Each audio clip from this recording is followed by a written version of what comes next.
je discute de façon informelle l'approximation linéaire. Je commence la discussion avec une description des fonctions linéaires. On va parler de fonctions qui vont de l'ensemble de nombres réels à l'ensemble de nombres irréels, qui envoie un nombre réel x au nombre réel ax plus b, où a et b sont des coefficients dont le nombre réel. Alors, c'est quoi le graphe d'une telle fonction linéaire? On met x sur l'axe horizontal et on met f de x sur l'axe vertical. Alors, commençons par le cas où la constante b est égale à 0. Alors, on multiplie x par un certain nombre a. Par exemple, on peut faire 2 fois. On peut prendre un x et le multiplier par exemple par 2 pour trouver ce nombre. Ou par n'importe quel nombre. Par exemple, on peut le multiplier par 3. Alors, le graphe sera comme ça. Donc, si a est positif, la droite va monter vers la droite. Si a est négatif, par exemple moins 1, alors la fonction linéaire aura un graphe qui est une droite qui descend. Toutes ces droites passent par le point 0 parce que j'ai mis b égale 0. Et donc, si x égale 0, ax est aussi égal à 0. Il y a deux cas spéciaux qu'on peut dessiner. Donc, par exemple, si je dis que a égale 0, bah alors f de x est toujours égal à 0. Donc, ça, c'est le cas a égale 0. Et le cas a infini est mal défini. On peut imaginer, par exemple, une droite verticale quelque part. Alors, ça, c'est les fonctions linéaires avec b égale 0. Et leur graphe. Alors, si b n'est pas égal à 0, c'est clair ce qui se passe. On rajoute b au graphe qu'on avait avant. Donc, si le graphe avant, c'était une droite qui passait par 0, alors maintenant, quand on rajoute b à f, on va juste déplacer cette ligne d'une distance b. Parce que f, c'est ax plus b. Donc ça, c'est les graphes des fonctions linéaires. On peut aussi apprendre une autre propriété qui est que si on paramétrise f de x comme a de x moins c, qui est bien évidemment aussi une fonction linéaire, où b est maintenant moins a fois c. Alors, le rôle de c, ce n'est plus de déplacer une droite dans la direction verticale, mais plutôt, après réflexion, dans la direction horizontale. C'est un déplacement par c. Parce que, clairement, dans l'argument de la fonction, j'ai déplacé x par c. Alors, c'est quoi une approximation linéaire d'une fonction?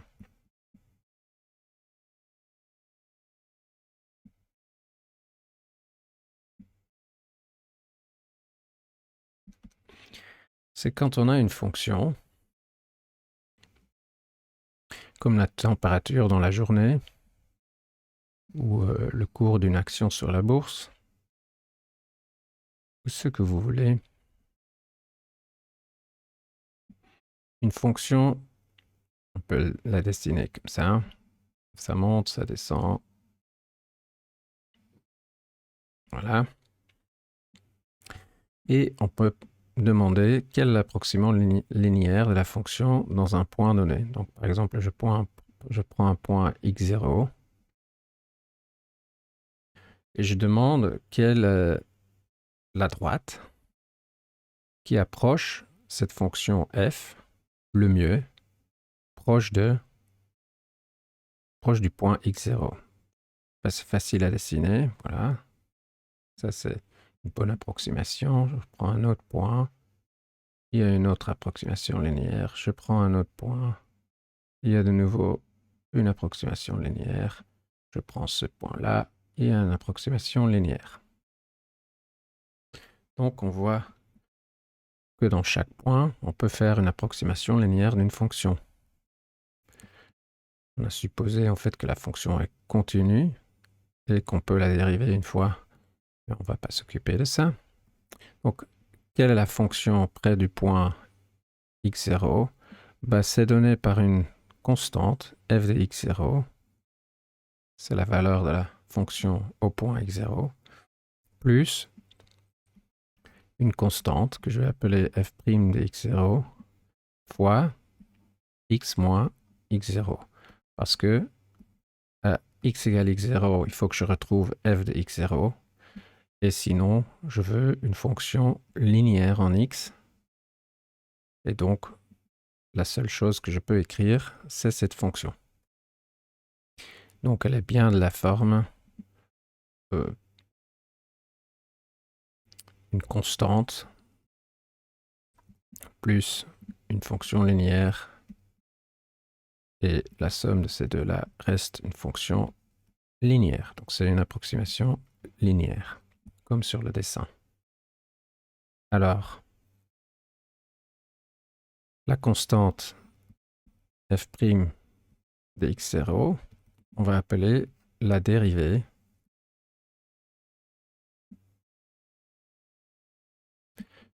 de la fonction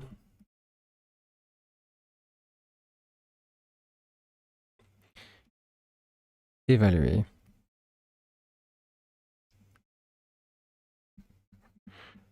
dans le point x0.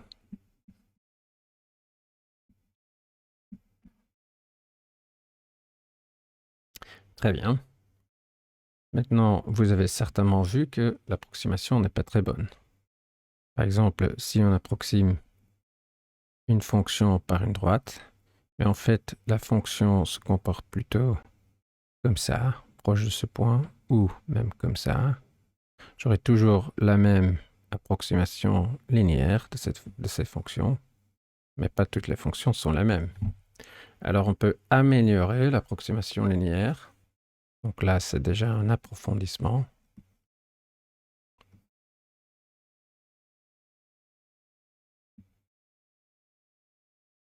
On peut dire que la fonction sera f de x0, donc sera bien approximée par f de x0, plus la dérivée de la fonction dans le point x0 fois x moins x0.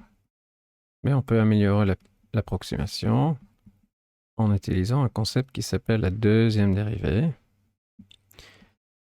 et en rajoutant un terme quadratique.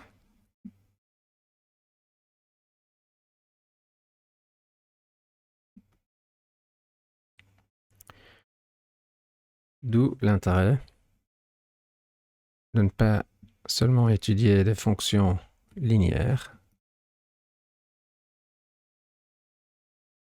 après les fonctions constantes, qu'on saute souvent dans notre description de fonctions. Donc on a les constantes,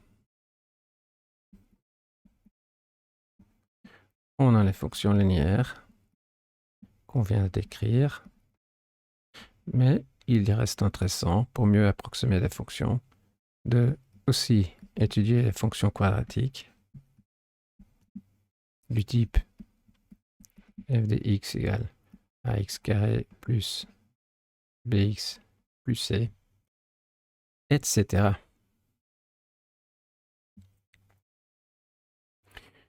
Alors, ces dessins sont une bonne approximation de ce qu'on pense parfois dans la vie quotidienne.